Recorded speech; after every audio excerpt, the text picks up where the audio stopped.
نفسہ، اصل مجاہد وہ ہے جو اپنے نفس کے خلاف جہاد کر سکے.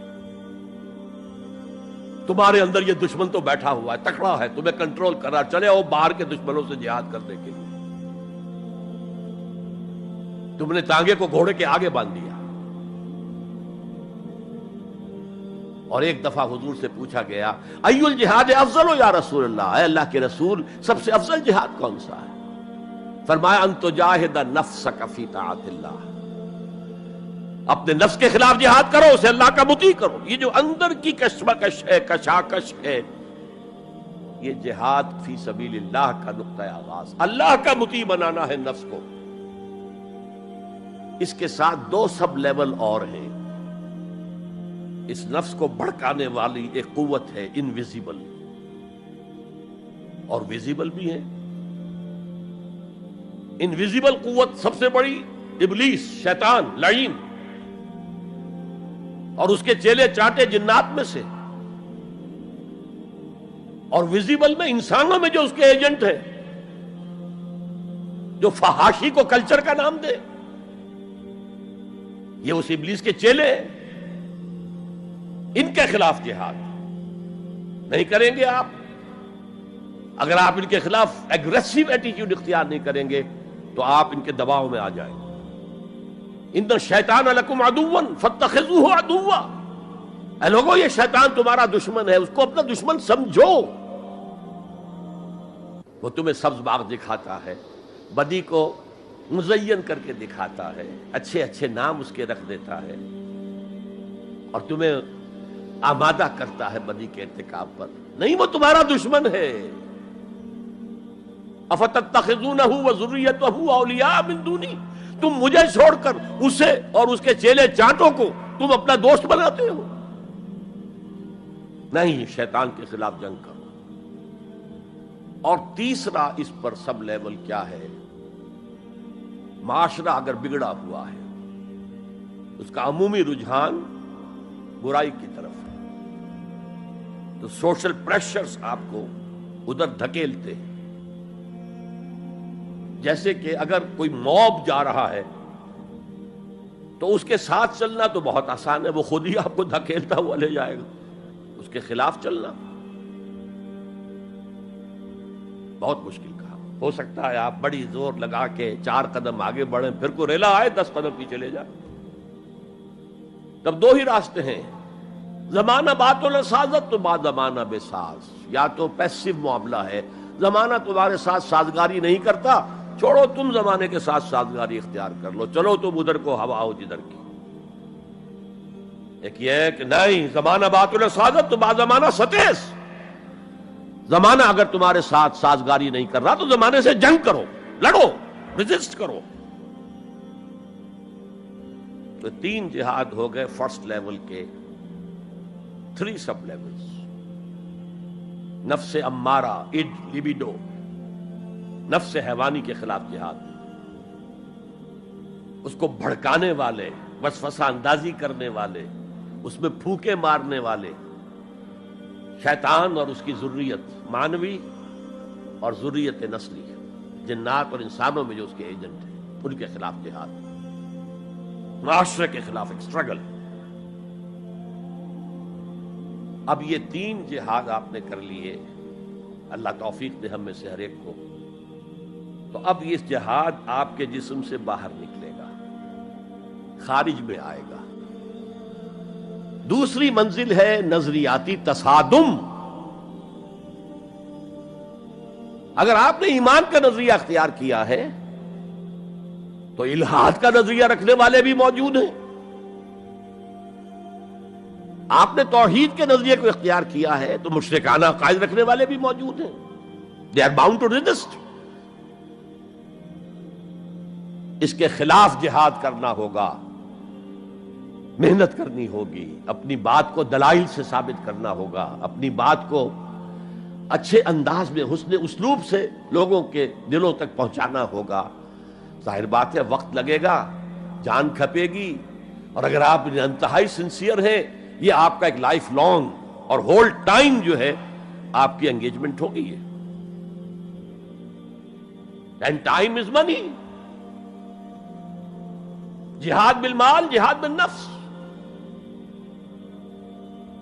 یہ ہے دعوت و تبلیغ کہہ لیں اسے، اپنے نظریات کو پھیلانا کہہ لیں. آخر مارکسسٹ نے اپنے نظریات کو پھیلایا پہلے پیور فلسفی کی سطح پر، ٹاپ انٹلیکچوئلز کو دنیا کے انہیں پوزیس کیا. اس کے بعد ادب کے ذریعے سے، ڈراموں کے ذریعے سے، شاعری کے ذریعے سے، افسانوں کے ذریعے سے وہ فکر جو تھا طبقاتی شعور، کلاس کانشسنس کا شعور پیدا کیا. اور ہوتے ہوتے یہاں تک کہ ریڑی والے کی زبان پر بھی لفظ آ گیا استحصال. او اتنا ثقیل عربی لفظ، استحصال کر رہے ہیں. یہ سارا کام یوں ہی تو نہیں ہو گیا. کتنے ادیبوں نے، کتنے ڈرامہ نویسوں نے، کتنے شاعروں نے اس فلسفے کو پھیلایا ہوگا. اچھا، اس کے بھی 3 سب لیولز ہیں. ہر انسانی معاشرہ 3 سطح کے لوگوں پر مشتمل ہے. ایک انٹلیکچوئل مائنورٹی ہوتی ہے، انٹیلیجنسیا ہوتا ہے، یا جسے ایک اور اصطلاح میں کہتے ہیں brain trust of the society. They control direction and destination of the society. ہوتے ہیں مائنورٹی، مائنیوٹ مائنورٹی، لیکن ان کا اور پوری قوم کا جو باہمی رشتہ ہے وہ کیا ہے؟ جیسے یہ دماغ اور پورا جسم. میری ٹانگیں مجھے لے کر چل سکتی ہیں، دوڑ سکتی ہیں، اگرچہ اب میں دوڑ نہیں سکتا گھٹنوں کے آپریشن کے بعد، لیکن بہرحال دوڑا بھی کرتا تھا. لیکن کدھر جانا ہے اس کا فیصلہ یہاں ہوتا ہے. یہ صلاحیت ٹانگوں میں نہیں ہے. ہاں، یہاں سے فیصلہ ہو دوڑو، دوڑیں گے. ہاتھ پکڑ سکتا ہے کسی چیز کو، کس کو پکڑے کس کو نہ پکڑے. ہو سکتا ہے کہ آپ نے ہاتھ بڑھا بھی دیا ہو، کسی کو لکڑی سوکھی سمجھ کر آپ جو ہے جنگل کے اندر سے ایندھن جمع کر رہے ہیں، اچانک آنکھ نے دیکھا وہ تو حرکت کر رہی ہے، فوراً اطلاع گئی، ارے یہ تو سانپ معلوم ہوتا ہے، یہاں سے حکم آیا ہاتھ کھینچ لو، فوراً کھینچ لیا. تو کنٹرول تو یہ کر رہا ہے نا. ماسز کسی معاشرے کی نہ ڈائریکشن معین کر سکتے ہیں، نہ اس کی ڈیسٹینیشن کا فیصلہ کر سکتے ہیں. یہ اس کا انٹیلیجنسیا ہے، یہ اس کا برین ٹرسٹ ہے، یہ اس کا انٹلیکچوئل ایلیٹ ہے. لہذا اس نظریاتی تصادم میں بھی پرائرٹی نمبر 1 وہ طبقہ ہے. اگر وہ آپ کے نظریات کے قائل نہیں ہوں گے، حامل نہیں ہوں گے، there can be no collective change in this society. افراد کچھ مل جائیں گے آپ کو،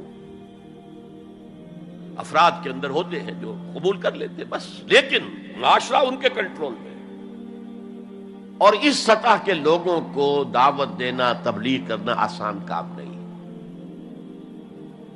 آپ کو دلیل سے بات کرنی ہوگی، آپ کو ان کے نظریات کا تجزیہ کرنا ہوگا، اس میں کتنا حصہ غلط ہے، کتنا صحیح ہے. ان کے دماغوں میں مارکسزم گھسا ہوا ہے، ان کے دماغوں میں فرائیڈزم گھسا ہوا ہے، ان کے دماغوں میں ڈارونزم گھسا ہوا ہے، ان کے دماغوں میں لاجیکل پازیٹیوزم گھسا ہوا ہے. ہاں، کچھ لوگ رہے ہیں آئیڈیلسٹ بھی. ایک ہندوستان میں مسلمان پیدا ہوا آئیڈیلسٹ فلسفی علامہ اقبال، اور دوسرے ہندو رادھا کرشنن، بہت بڑے آئیڈیلسٹ، اس میں کوئی شک نہیں. اور ان کو اللہ نے لمبی عمر بھی دی، تو انہوں نے جو تصانیف فلسفے پر لکھی ہیں علامہ اقبال نہیں لکھ پائے. تو یہ جو طبقہ ہے یہ عام واعظ و نصیحت سے اثر قبول نہیں کرتا. Because there is a barrier in their minds, in their brains.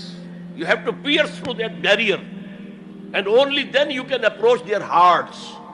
ان کے دلوں تک رسائی نہیں ہو سکتی براہ راست جب تک کہ یہ خول جو ہے، یہ نظریاتی خول، اس کو پیئرس نہ کیا جائے. اور اس کو پیئرس کرنا آسان نہیں ہے. کچھ ذہین نوجوان، فطین نوجوان، اعلیٰ صلاحیتوں والے نوجوان اپنی پوری زندگی اسی کام کے لیے وقف کریں کہ ایک طرف ان جدید علوم و نظریات کو گہرائی میں اتر کر پڑھنا ہے اور سمجھنا ہے. جب تک آپ ان نظریات کو جانیں گے نہیں، نفی کیسے کریں گے؟ آپ کیسے آج تجزیہ کریں گے کہ اس میں یہ حصہ صحیح ہے، یہ حصہ غلط ہے؟ اور دوسری طرف قرآن کی گہرائی میں غوطہ زنی کرنی ہے تاکہ ہدایت جو اللہ کی آئی ہوئی ہے اس کو آپ اچھی طرح سمجھیں، اور پھر اس نور کی روشنی میں پھر آپ لوگوں کو ان چیزوں کے خلاف متنبع کریں کہ اس میں یہ غلطی ہے، اس میں یہ غلطی ہے، اکنامکس کی یہ تھیوری غلط ہے، باطل ثابت ہو چکی ہے، ڈارونزم جو ہے وہ بایولوجی کے میدان میں شکست دیا جا چکا ہے. لیکن یہ کہ یہ تو کام کرنا جو ہے it's a life long affair. اب ظاہر بات ہے آپ کے علم میں شاید ہو کہ جب مارکس کتاب لکھ رہا تھا داس کیپیٹال تو اسے فاقے آ رہے تھے، اسے کچھ سپورٹ کرتا تھا اینجلز، لیکن یہ کہ کچھ عرصہ ایسے بھی ہوا ہے کہ وہ بھی سپورٹ نہیں کر سکتا. لیکن پھر اس کی کتاب نے دنیا کو پوزیس کیا ہے، اس کے فلسفے نے لوگوں کو اپنی گرفت میں لیا ہے، تبھی تو پھر انقلاب برپا ہوا. اسی طریقے سے جب تک کہ کچھ نوجوان اسے اپنا پوری زندگی کا کیریئر نہیں بنائیں گے، اس کا کوئی امکان نہیں ہے کہ اس طبقے میں آپ کوئی ڈینٹ بھی ڈال سکے. اور اگر یہ نہیں ہوگا تو society as a whole, the state as a whole will never accept any change. اس سے نیچے آئیے، عوام الناس، ان کے دماغ کلین سلیٹ کی طرح ہے، اس میں نہ کوئی خناس ڈارونزم کا بھرا ہوا ہے، نہ فرائیڈزم کا ہے، نہ مارکسزم کا ہے، کچھ بھی نہیں، کلین سلیٹ ہے. اس کو واعظ و نصیحت کے ذریعے سے ایسی بات جو از دل خیزت بر دل ریزت، دل سے اٹھے دل پہ اتر جائے، سادہ ترین زبان میں بھی بات کرو وہ قبول کریں گے. بس صرف اس کی ایک شرط ہے، آپ کا عمل بھی گواہی دے رہا ہو کہ آپ واقعی جو کہہ رہے ہیں اس پر خود بھی عمل پیرا ہے. یہ اگر پہلی منزل آپ سر کر آئے ہیں تب تو ٹھیک ہے. اگر پہلی منزل آپ نے سر نہیں کی اور آپ شروع ہو گئے مبلغ کی حیثیت سے، تو ایسا مبلغ جو ہے وہ اسلام کو بدنام کرے گا. وَمَنْ أَحْسَنُ قَوْلًا مِّمَّنْ دَعَا إِلَى اللَّهِ وَعَمِلَ صَالِحًا وَقَالَ إِنَّهُ مِنَ الْمُسْلِمِينَ. اس شخص سے بہتر بات اور کس کی ہوگی جو اللہ کی طرف بلائے اور عمل نیک کرے اور کہے کہ میں بھی مسلمانوں میں سے ہوں، میں بھی کوئی بڑا اونچا آدمی نہیں ہوں، کوئی بہت اعلیٰ تم سے برتر نہیں ہوں. کہ خاص لیول پر جب انسان دینی اعتبار سے پہنچ جاتا ہے تو اب سب سے بڑا فتنہ جو لاحق اسے ہو سکتا ہے وہ تکبر کا ہے، دوسروں کو بنظر استحقار دیکھنا. اگر یہ نہیں ہے، سنسیریٹی کے ساتھ اپنے مخاطب کی خیر خواہی اس کے ساتھ آپ بات کر رہے ہیں، تو یہ ہے موعظہ حسنہ. یہ میں جو کچھ بیان کر رہا ہوں یہ سورہ نحل کی آیت، ادعو الی سبیل ربک بالحکمہ، یہ ٹاپ لیول کے اوپر حکمت سے، دانشمندی سے. اور حکمت کسے کہتے ہیں؟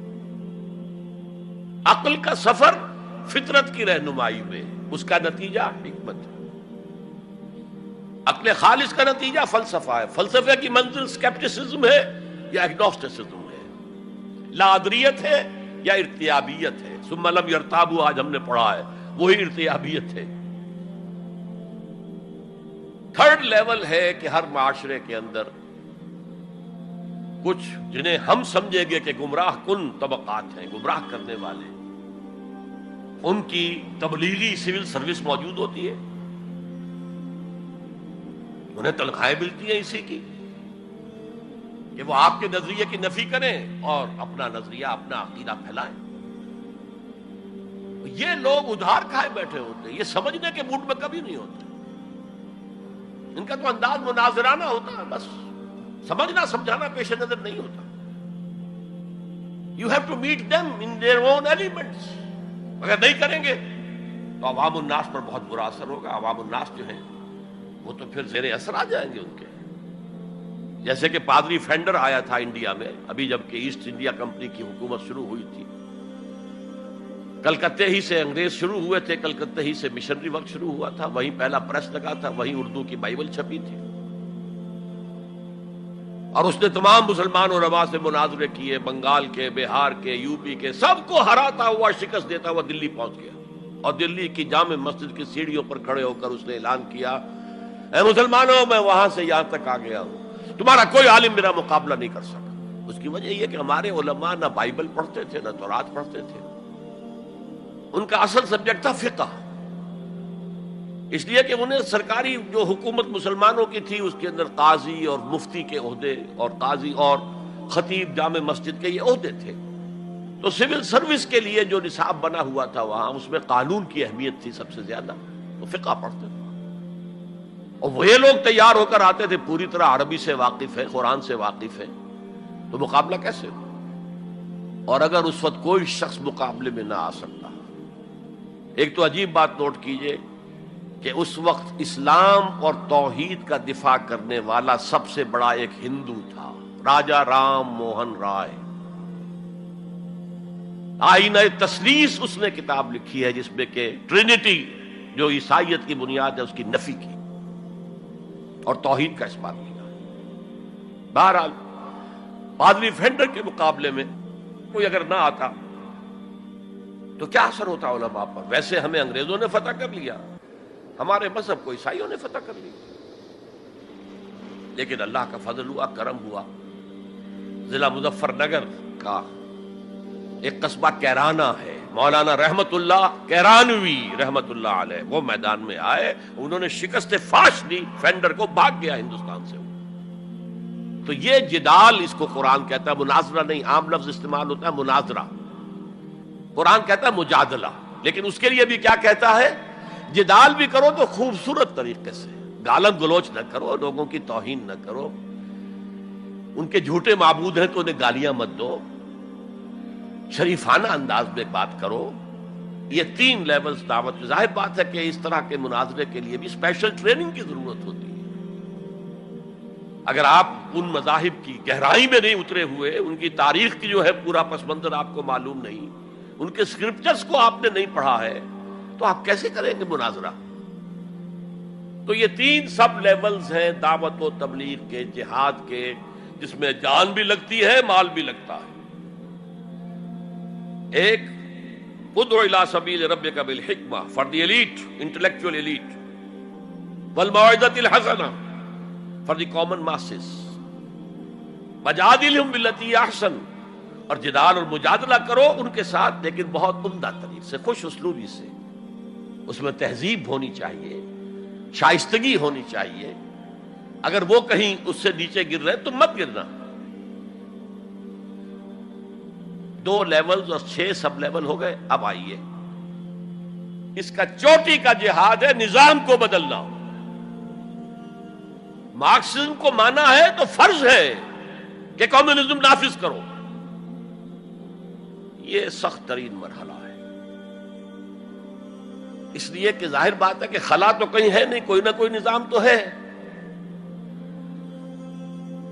وہ نظام اپنے آپ کو ڈیفینڈ کرتا ہے، وہ سٹیٹس کو وہ چاہتا ہے.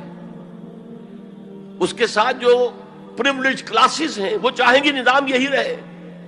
اسی کی شاخوں پر تو ہمارے آشیانے بنے ہوئے ہیں، ہمارے گھونسلے، ہمارے مفادات پر زد پڑ رہی ہے. Grid up your lines, resist them. یہ معاملہ ہے جس میں تصادم آتا ہے. نظام تصادم کے بغیر نہیں بدل سکتا. دعوت کے ذریعے آپ سلیم الفطرت، سلیم العقل لوگوں کو کھینچ لیں گے، لیکن لاتوں کے بھوت باتوں سے نہیں مانتے.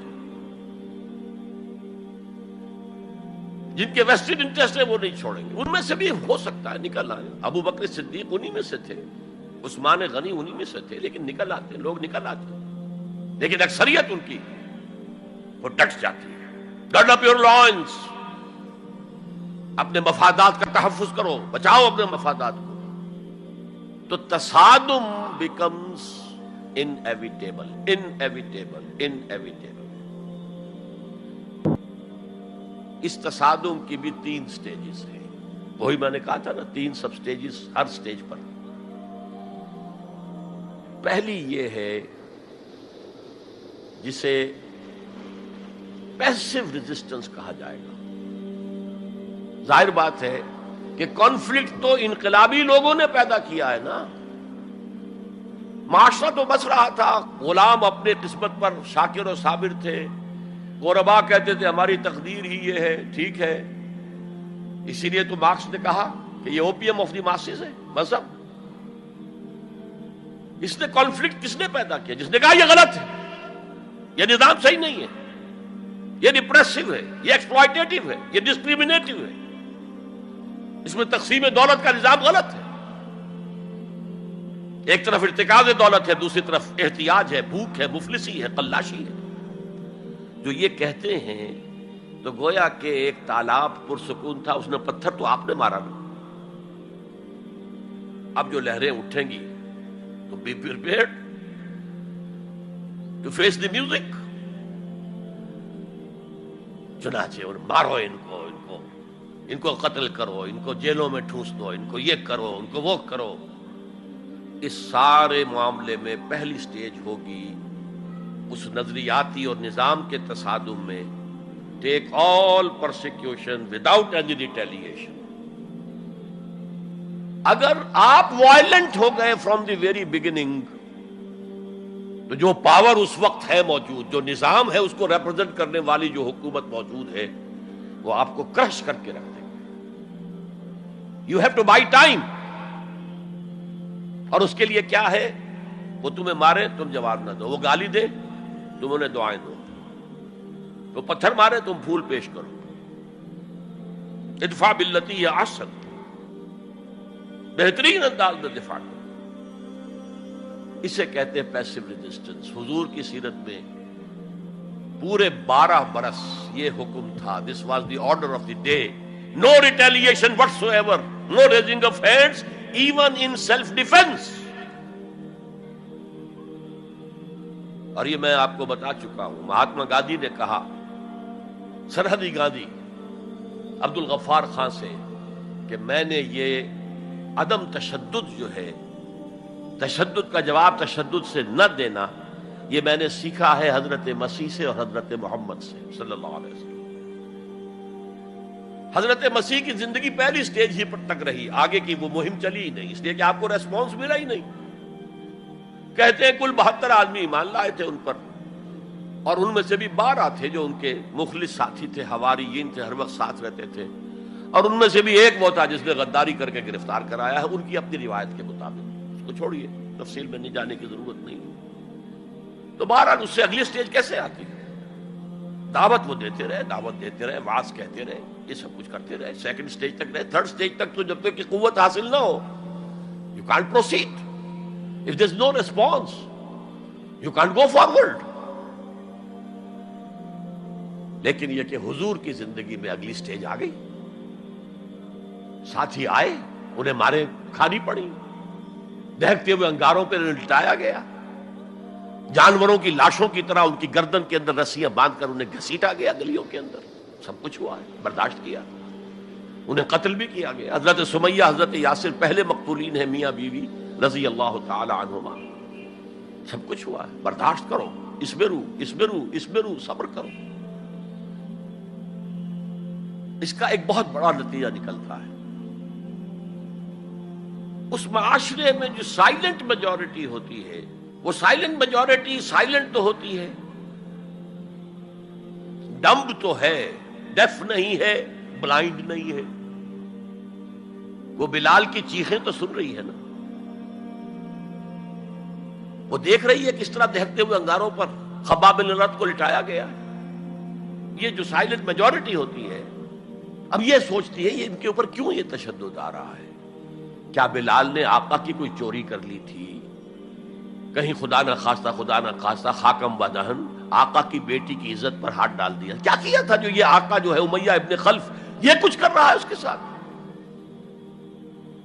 اس کے بعد جب انہیں معلوم ہوتا ہے کوئی جرم نہیں ہے، صرف یہ کہتا ہے اللہ ایک ہے، میں اور اس کے ساتھ کسی کو شریک کرنے کو تیار نہیں، اور محمد اللہ کے رسول ہے، بس جرم ہے تو یہ ہے.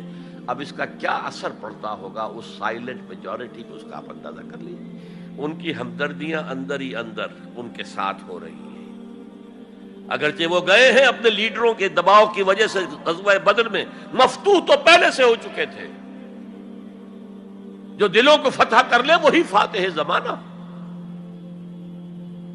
بہرحال first stage is passive resistance, صبر محض.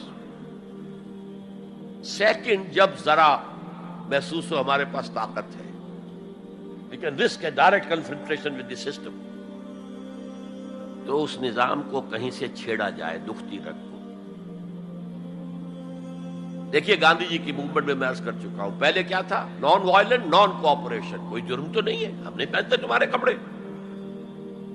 کیا کوئی قانون ہے یہ؟ لیکن سیکنڈ سٹیج کیا آئی؟ یہ چھیڑنا تھا اس کو. نان وائلنٹ سول ڈس اوبیڈینس. ہم پرماتما کے سمندر سے پرماتما کا بنایا ہوا نمک لینے جا رہے ہیں، ہم نے تو کسی کو کچھ نہیں کہا. But it amounted to challenging the taxation policy of British India. اب لاٹھیاں پڑی ہیں، جیلوں میں ٹھوسے گئے ہیں، سب کچھ برداشت کیا ہے، کھڑے رہے، مضبوط رہے. تو یہ سٹیج آتی ہے جب یہ سمجھا جائے کہ ہاں اب طاقت ہے ہمارے پاس. We can risk a direct confrontation with the system. اس میں حضور نے کیا کیا تھا؟ مدینے میں جا کر آپ نے 6 مہینے لگائے تھے 3 کام جن سے کہ اپنی پوزیشن کنسولیڈیٹ کی. مدینے میں کنسٹرکشن آف دی ماسک، وہ مرکز بن گیا، وہی حکومت، وہی دار الشورا، وہی تزکیے کی جگہ، وہی نماز کی جگہ، سب کچھ وہی تھا. دوسرے ایک انصاری ایک مہاجر، بھائی بھائی، تاکہ یہ 2 فیکشنز علیحدہ علیحدہ نہ رہیں، انٹیگریٹ ہو جائیں. اور ایک جو 3 قبیلے یہود کے موجود تھے ان کو جکڑ لیا ایک میثاق میں، معاہدے میں، میثاق مدینہ، joint defence of Medina, pact for the joint defence of Medina. اگر مدینے میں باہر سے حملہ ہوا تو ہم سب مل کر ایک امت کی حیثیت سے دفاع کریں. اس کے بعد آپ نے چھوٹے چھوٹے چھاپا مار دستے بھیجنے شروع کر دیے. ان کی جو لائف لائن تھی، میں نے بتایا تھا کہ ان کے کیریوانز کو کوئی ٹوکتا نہیں تھا، روکتا نہیں تھا، لوٹتا نہیں تھا. اب تھریٹن کیا محمد نے صلی اللہ علیہ وسلم. یہ گویا کہ اکنامک بلاکیڈ آف مکہ تھا. اور جب بھی یہاں کہیں گئے آپ، وہاں کے لوکل قبیلے سے آپ نے صلح کر لی، معاہدہ کر لیا.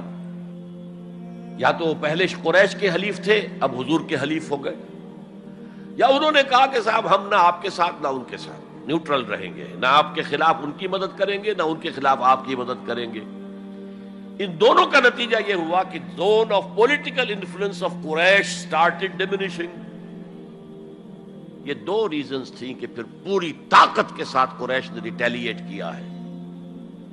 اور پھر لاسٹ معاملہ شروع ہوا ہے، تیسری منزل. اس تیسری منزل کی تیسرا سب لیول، اس کا نام ہے قتال فی سبیل اللہ. اب جنگ شروع، اے 6 years long وار. یہ جو بدر ہے، احد ہے، احزاب ہے، بنی المصطلق ہے، بے شمار غزوات، چھوٹے چھوٹے، بڑے بڑوں کے نام ہمیں یاد ہیں صرف. It was a continuous war with battles. Badr battle ہے، جنگ نہیں ہے، جنگ تو مسلسل ہے. بہرحال اس کا نتیجہ یہ قتال فی سبیل اللہ کی منزل آئی ہے. چونکہ یہ ساری 8 منزلیں طے کر کے یہاں پہنچے تھے، لہذا کامیابی ہوئی. اگر ایسے ہی اچھل کر نویں منزل پر پہنچ جاتے تو نیچے گر کر ختم ہوتے. یہ ہے قتال فی سبیل اللہ، اللہ کی راہ میں قتال. بہرحال آج کے انقلاب اسلامی کے لیے پہلے 5 سٹیپ جو کہ تو رہیں گے. دعوت دی جائے گی، لوگوں کی اصلاح کی جائے گی، انہیں منظم کیا جائے گا، پھر پیسو ریزسٹنس کے دور سے گزرنا ہوگا، پھر ایکٹیو ریزسٹنس. لیکن آخری جو ہے 2 طرفہ جنگ کی بجائے ایک طرفہ جنگ. آپ یہ نہ سمجھیے گا میں ہندوستان میں تقریر کر رہا ہوں تو میں گاندھی جی کی تعریف کر رہا ہوں. یہ میری تقریریں کیسٹ پہلے سے موجود ہے، میں نے ہمیشہ نام لیا ہے کہ آج کے دور میں اس انقلابی عمل کی آخری سٹیج کیا ہوگی. اس کے ضمن میں مہاتما گاندھی کا پروسیس درست ہے. نان وائلنٹ، نان کوآپریشن، ترک موالات، نان وائلنٹ، سول ڈس اوبیڈینس. لیکن یہ سٹیجز کب آئیں؟ جب گاندھی لیڈر بن چکے تھے. ان کا یہ کہہ دینا کافی تھا کہ بدیشی کپڑا ہم نہیں پہنیں گے اور ہم اپنا چرخہ چلائیں گے. پورے ہندوستان میں چرخے چلنے شروع ہو گئے، لیڈر تو پہلے کوئی ہونا. تو یہ اجتہاد جو ہے اس کو آج ہمیں قبول کرنا ہوگا. ہمارے لوگ کچھ دوسرے راستوں پر چلے ہیں جس کی وجہ سے دنیا کو موقع ملا ہے کہ وہ جہاد کے لفظ کو خوب اچھالیں اور بدنام کریں، حالانکہ جہاد کا یہ پروسیس سامنے ہو تو کسی سلیم الفطرت انسان، کسی سلیم العقل انسان کو اس پر اعتراض کا کوئی بھی حق حاصل نہیں ہوگا۔ بارک اللہ لی ولکم فی القرآن العظیم ونفعنی وإیاکم بالآیات والذکر الحکیم۔